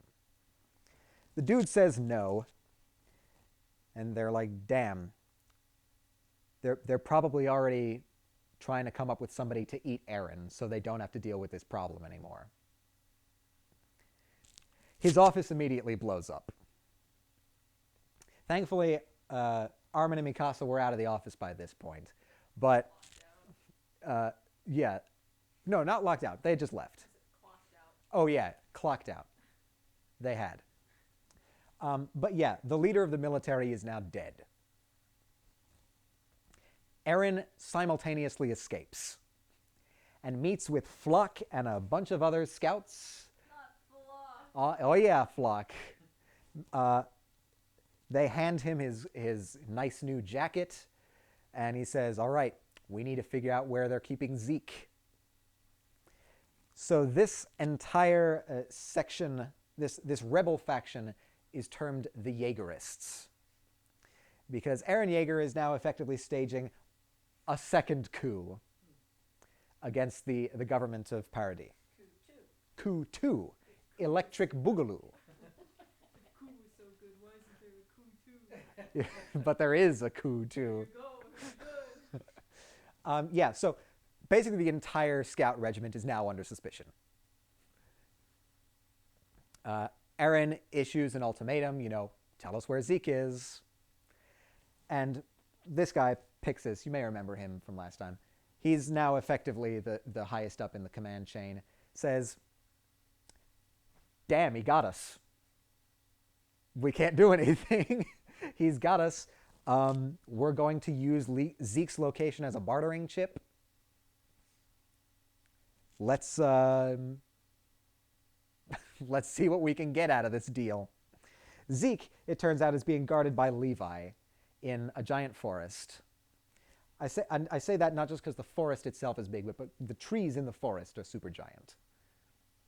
Very good for their gear that they can zip around on.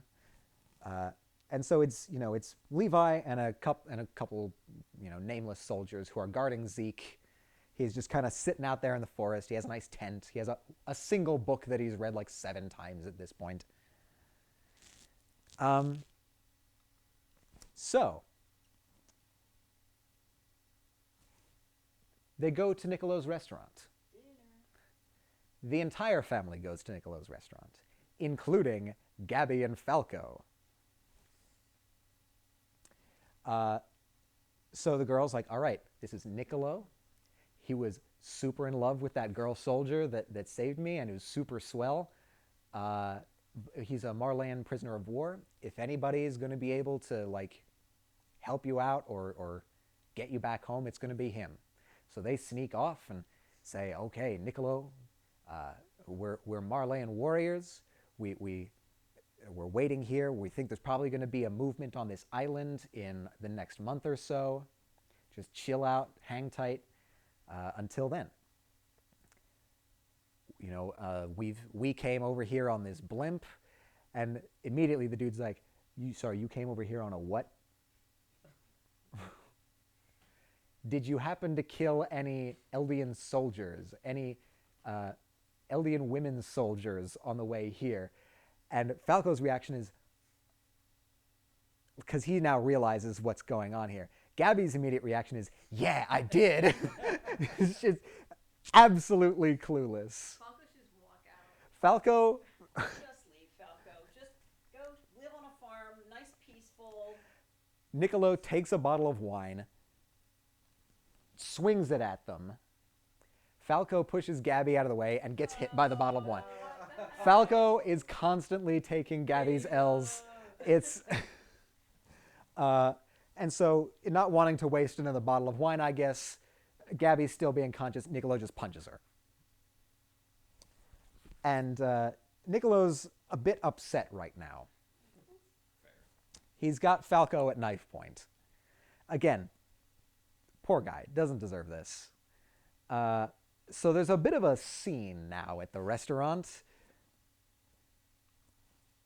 He says, hey, Sasha's dad, this is the girl who killed your daughter. Do you want to kill her or should I? And, Sasha's father says, all right, give me the knife. And then he basically says, chill, man. Look, I get it. I always knew that Sasha needed to move away from the ways of violence, but she didn't. And she went somewhere else in the world, shot people, and got shot herself. We can't... This is the speech where they say we can't continue the cycle of violence. This is where that idea comes back in.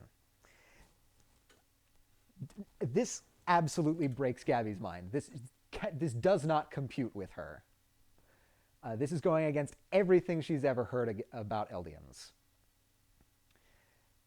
And she has a moment where she's like, hold on, you actually don't hate me? It turns out one of them still does. It's the girl. She comes and she says, oh, I'll stab her. It's she's stopped by Mikasa. But yeah, there's a bit of a scene. They take Gabby into the other room, and she's like, That's where they kill her. Right. No. She's like, no, you have to want to kill me, right? And Armin's like, no, not really. But you have to want to kill me. And he's like, God, all you ever talk about is killing. You remind me of someone else I know. Cue the entrance of Eren Yeager himself. He's like, meatball. Yeah, literally. He walks in with a sliced hand, which in the Attack on Titan universe is basically like walking into a room with a loaded gun. Because this is one of the things about transformation is like it needs some sort of injury to happen. Yeah, so the scouts are here, the Jaegerists are here, Gabby and Falco are here. Everybody's here in this restaurant. Everybody who's everybody goes to Nicolo's restaurant. So it's revealed at this point, after the situation with Falco calms down, Nicolo says, hey, you should probably try and wash out his mouth. Some of the wine got in there. And they're like, what? Why? I'm pretty sure all of the wine is dosed with Zeke's spinal fluid. Keep in mind, this is the wine that all of the top brass in the military have been drinking this whole time. So this is kind of like the plan, is that they dose everybody secretly with Zeke's spinal fluid, and at the right moment, he'll do his thing, and then just havoc. They all turn into Titans, and mayhem ensues. So this is a really serious problem, and Hanji's trying to reason with the Jaegerist. She says, Flock, no, the wine is dosed with spinal fluid. People have been drinking this. And he says, oh, the military police are idiots. They'll just be bigger idiots after they turn into Titans, whatever. And she says, hold on, I never said it was the military police who were drinking the wine.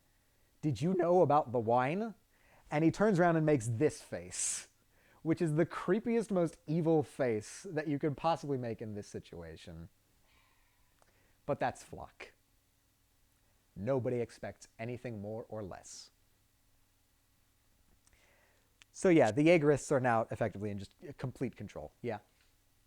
What is the thought behind let's turn all of the military police into Titans while they're inside our city?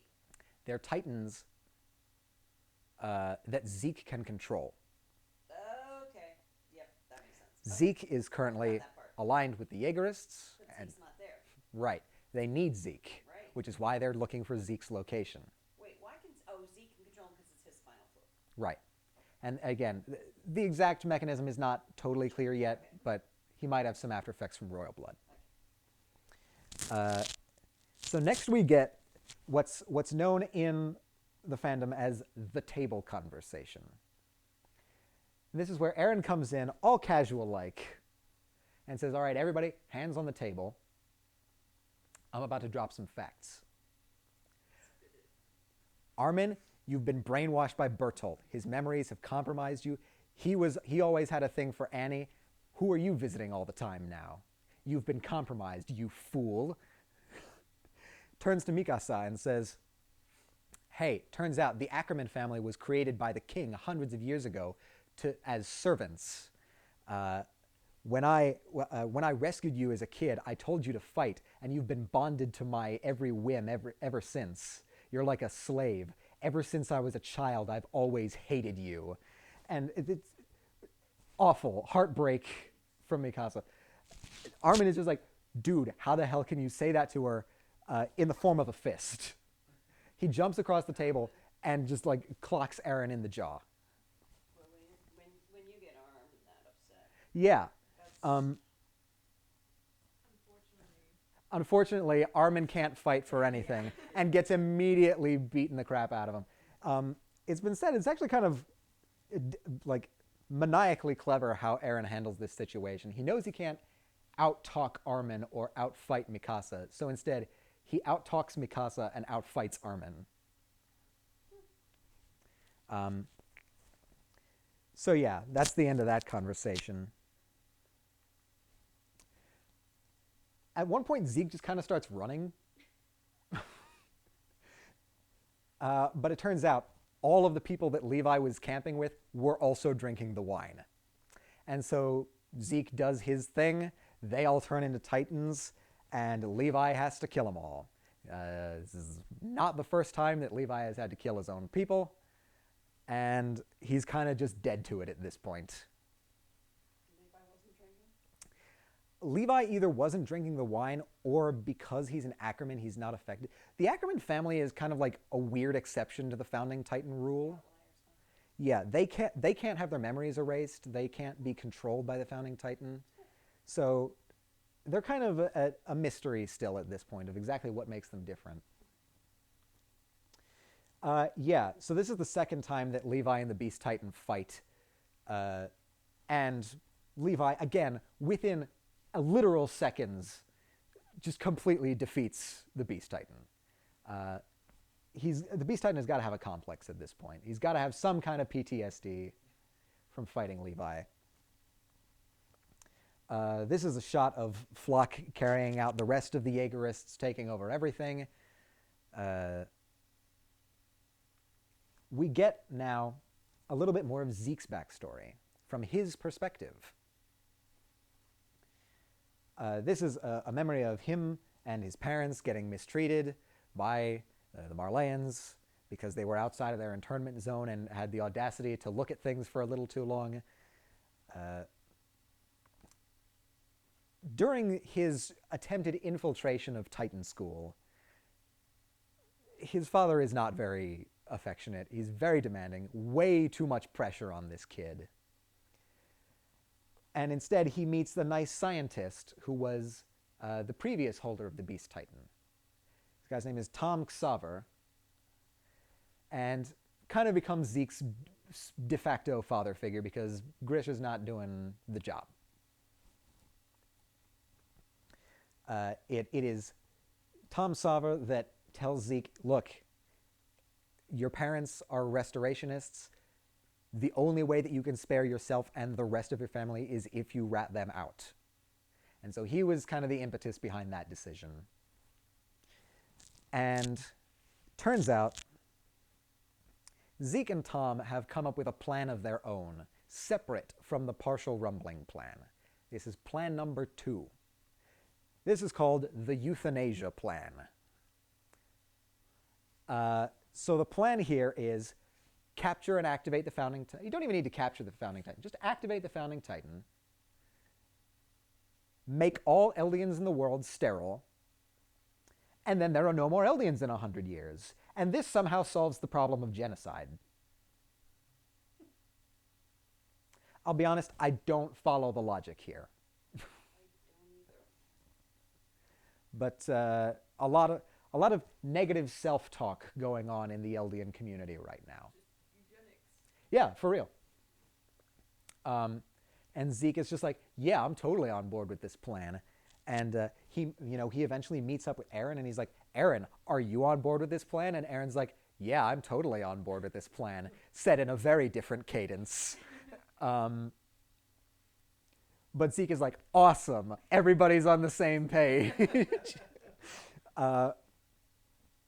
We cut now back to the present. Levi had strapped a bomb to Zeke to just keep him from transforming, but he's just like, okay, time to die.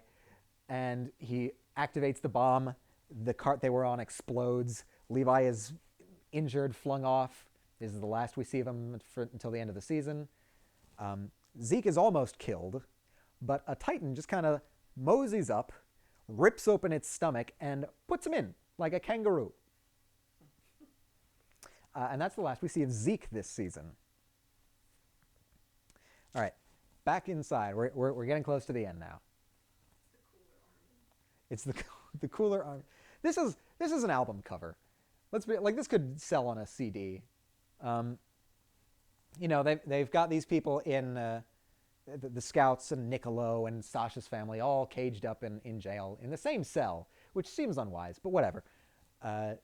Yelena comes up with Onyankopon and the sous chef, who ratted them out.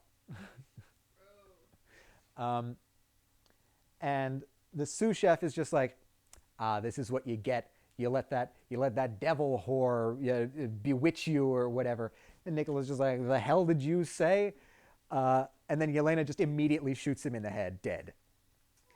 And says, oh, sorry. The sous chef. She shoots the sous chef in the head. I didn't remember that. After, and she basically bows and says, I'm so sorry for his rudeness. This island no longer has any use for people who would call you devils. I'm about to fill you in on the euthanasia plan. Because Yelena's in on the euthanasia plan now.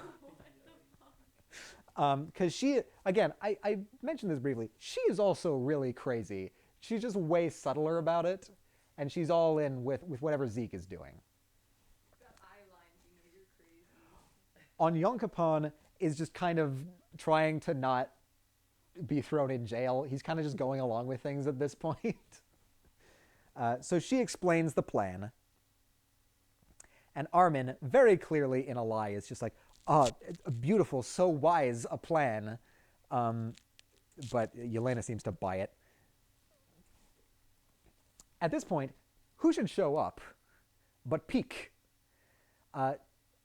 Turns out she did the infiltrating this time and was radically more successful than anybody else who attempted infiltration in the past. She gets Eren Yeager at gunpoint and says, hey, you're going to come with me. Now, unfortunately, she's bargaining with absolutely nothing at this point, and Eren's just like, I know that you can't do anything to me. You can't kill the Founding Titan. You can't transform here. What the hell are you going to do? And she's like, rats, you're right. Gabby's also in the room at this point, and Peak says, all right, maybe I'll be on your side, Eren Yeager. What's your plan to stop Marley? And Gabby is just like, Peak, what are you doing? I looked up to you. You're supposed to be one of the Marleyan warriors. Why are you going against Marley? And this is the conversation where she's like, kid, you're an idiot. You can't actually believe that they were ever going to treat you like a real person. Even like as soon as we outlive our usefulness, we're all going to be executed. You have to know that. And Gabby's like, oh, no. So Peak says, all right, look, I've got allies in the area. I'll point them out. Take me to the roof. I'll point to where the enemy is. And then we can go from there. And Eren says, all right. Takes her to the roof, and she immediately points at Eren, and up from the floor comes the Jaw Titan, who was hiding somewhere else. Yeah, no, I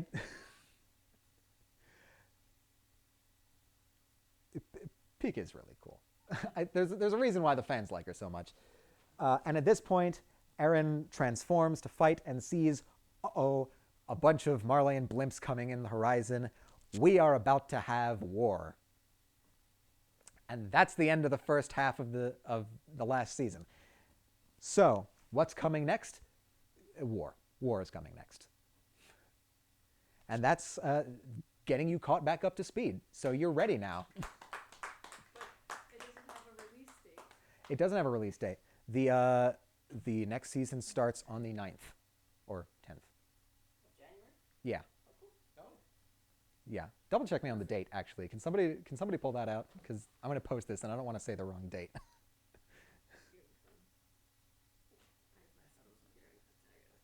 Yeah. Significantly shorter than last time. Can I ask a question while you're waiting for them to pull that up? Sure. I feel like it's a really dumb question, but I think I must have missed something fundamental. No question is dumb if it's asked honestly. The euthanasia plan Yeah. to kill out the Eldian race. Yeah? Why would Why would an Eldian be on board with that plan? Yeah. So, January 9th. It is January 9th. Okay. So the idea behind the euthanasia plan is that the Eldians have suffered so much that they say it's probably better if we were never born. It's this learned helplessness on an entire ethnic group scale. For Peak to say like, hey, tell me about this. Like, she has been more successful than almost any other Right. Eldian. Why would she go for it, or is she just bullshit? That was a ruse to get Eren up to the roof for the battle. Okay. And if she reveals this to Gabby almost immediately is I know that Marley treats us like crap, but my comrades are all there. I'm not going to betray them. So she was never actually on board with the plan. She was just playing into Eren's strength. So January 9th is when the next season starts. This is going to be maybe the entire rest of the story. That's not totally clear yet. Wait, it's the last season? I may have to do one more of these. Jeez. Okay. We'll see where that takes us. All right. Thank you all for coming. Thank you.